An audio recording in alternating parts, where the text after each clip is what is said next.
சாலைகளில் போகிறோம்ல, குறிப்பாக தேசிய நெடுஞ்சாலைகளில் ஒரு வண்டிக்கும் இன்னொரு வண்டிக்கும் பின்னாடி போட்டிருப்பாங்க, பேருந்துல எழுதியிருப்பாங்க 10 மீட்டர் இடைவெளி விடவும். நம்ம 10 மீட்டர் விடுறோமா, ஆனால் 5 மீட்டர் விடுறோமா, சில பேர் 1 மீட்டரில் போய்கிட்டு இருக்காங்க, சில பேர் அடிக்கணக்கில் போயிட்டு இருக்காங்க. அதனால் என்ன ஆகுதுன்னா 7 வண்டி ஒட்டுக்கு அடுத்தடுத்து போய் அடிச்சிடுறாங்க.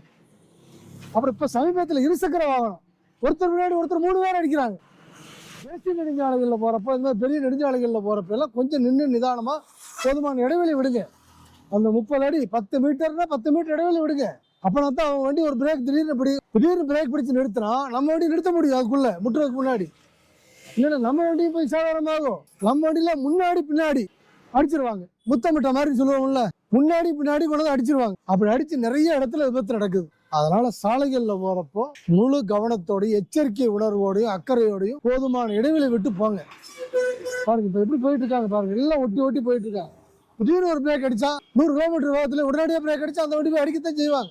அதனால நல்ல ஒரு இடைவெளி விட்டு போங்க. அப்படின்னா தான் நம்ம வண்டி உடனே நம்ம பிரேக் பிடிச்சா நம்ம 90 கிலோமீட்டர் வேகத்தில் போயிட்டு இருந்தாலும் 15 அடிக்குள்ள வண்டி நின்றும். அதுக்காகத்தான் சொல்றது அந்த இடைவெளி விடுங்க அப்படின்னு.